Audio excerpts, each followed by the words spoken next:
নমস্কার, শুভ সকাল।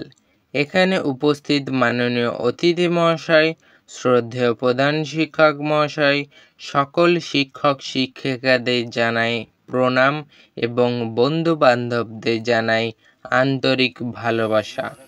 আজ 15ই আগস্ট স্বাধীনতা দিবস উপলক্ষে সমগ্র ভারতবাসীকে জানাই আমার আন্তরিক অভিনন্দন।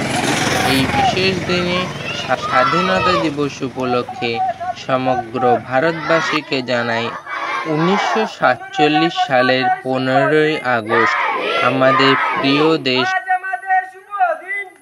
দিবসে উদযাপন করা হয় না।